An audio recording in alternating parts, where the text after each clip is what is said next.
I just wanted to follow up on something that Louisa mentioned about young people gaining work experience, and specifically unpaid work experience. The experience that we're having in the United States, and I think in a number of other countries right now, is that we're getting hit not only with a tough job market, but also record levels of student debt. In the United States, the average student finishes with 25 grand in student loans.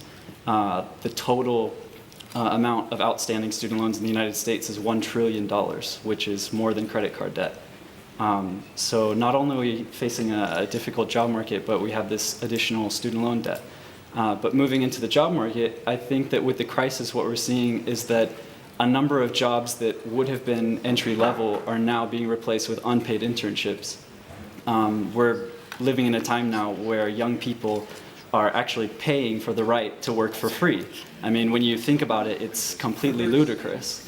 And I think sometimes people think, oh, it's the private sector that's doing this, but in many cases, the public sector is just as guilty, if not worse. You know, the US government, for example, they don't pay many of their interns. Nonprofits don't pay many of their interns. A number of UN organizations don't pay their interns. So when you consider all of these things, yeah, you get a sense of nobody's listening to me, the government's not on my side, and I think that a lot of young people are feeling hopeless. They feel like they have too much debt and there's no way for them to get job experience because of this unpaid internship phenomenon. So I was just wondering maybe if you guys had a response to that. Thank you. Well, it's interesting because the question is this becoming the new normal, that instead of paid entry positions, it's now acceptable to, in the worst case, pay for your opportunity to do something for no cost. That seems to be what you were saying in China. Actually in China we have exactly the same thing. Graduates offering to work for zero salary.